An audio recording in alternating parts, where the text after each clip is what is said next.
Now for my bike mods. The bike mods on this bike, I decided to get it ready for the Transamerica Trail. I took the 21-inch wheel off and I took it to my buddy who does a lot of work on bikes for me. I told him to lace up an 18-inch. So I put an 18-inch knobby on the front to match the back, and then I just got to worry about same size tire and tube. As far as the front forks, I put the heaviest springs that I can get from Racetech, and I bought the heaviest rear spring that you can put on this bike from Racetech. I also put on extra large capacity radiators. They don't make them for this bike, but I found a set that go on a KX 250, and you got to do just some slight, fabricating, and they go right on. All the outlets, all the tube outlets match up with this bike. So in case somebody wants to do that, this is my tool pouch, my tool tube, and I didn't know if it was going to work or not. I put it on, I went and practiced, camping with it and everything, and it works. It doesn't get in the way or nothing. It's fine. I put a Bill Blue big bore kit in it, 350 kit in this 250, and it made a world of difference. It's well worth it. I re-geared the bike. The bike comes with a 14-inch front sprocket, 43 or 44 tooth rear sprocket, and I put a 16 in the front, so I went up 2 teeth in the front, and I put a 39 tooth in the back. I went down about 4 or 5, and it took 1,000 RPM off the motor. Stock gearing, if you're doing 50, you're at 5,000 RPM. If you're at 60, you're at 6,000 RPM. This gearing here, when you're doing 50, you're at 4,000 RPM. So it just saves on the motor, and it really don't take a whole lot out of first gear. And this shifter, this extended shifter I found, this really works good if you got a size 10 or bigger, like mine are size 12 boot. So this really works good. It's about 2 inches longer than stock, I found a tank for this bike. They don't make too many. There's only one person that makes tanks out of it, for this fuel injected bike. And it holds 2.7 gallons instead of the stock 2.1, but it's a little more than a half a gallon more gas, so you need all you can get, when you go riding. So I bought it. It wasn't that much, a little over $200. So let's look at the rest of the bike. A little walk around, I'll show it to you. So this is the tool tube,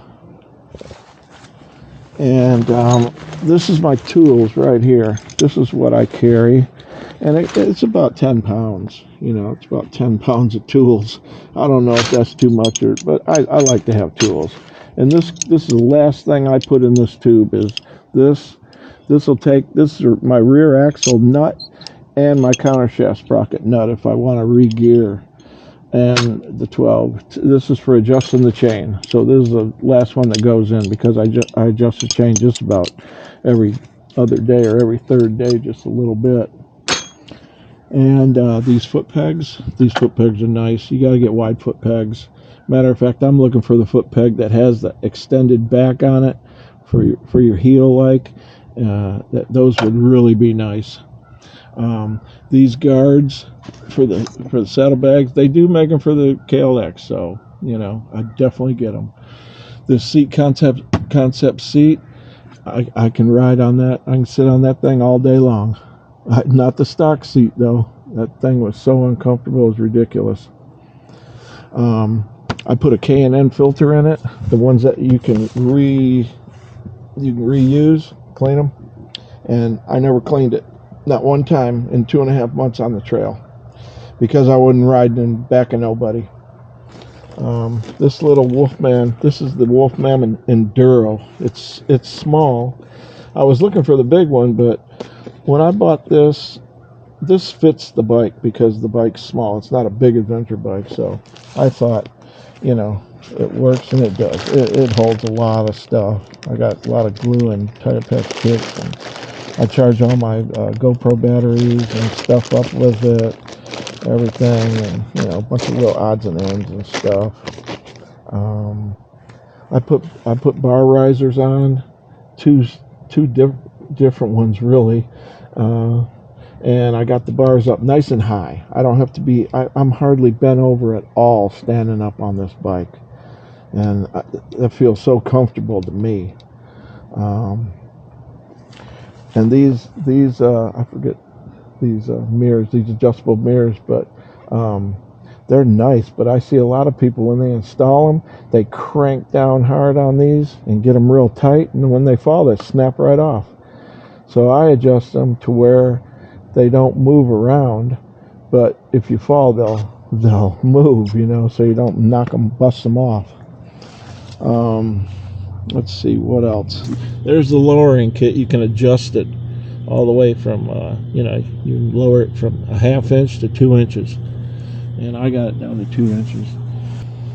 That's my top bag where I take my laptop and all kinds of spare parts and stuff. Got all my camping gear. Oh yeah, I kept the stock exhaust because I wanted it quiet. You know, I didn't want to. I usually put a loud muffler on everything I buy, but I wanted to keep this one quiet, you know. But I did do one thing so to breathe just a little bit better, is drill a whole bunch of holes around here, and that really does help. I mean, you can feel exhaust come out of every one of them holes. And another thing to get this thing to breathe a little better, I took the top of the air box off and just left it off. I didn't buy the snorkel thing or nothing. I just left the whole top box off, and that's fine. It works. And I carry a 1.5 gallon, 1.3 gallons, you know, spare. And I bought this cool little tail light. It's got turn signals built in, so I don't have to have turn signals on the back of it. And lithium battery. I put a lithium battery in it. But okay, that's it. So hopefully you'll look forward to seeing me on my Baja trip. All right, that's it for now. So when I got home from the Transamerica Trail and I started to get my bike ready for Baja, Mexico, this is what I discovered. This is what my sprocket looked like after 5,500 miles of riding, and the last 1,000 miles of riding, I didn't adjust the chain or even oil it. I was just wanted to get home. So there you go.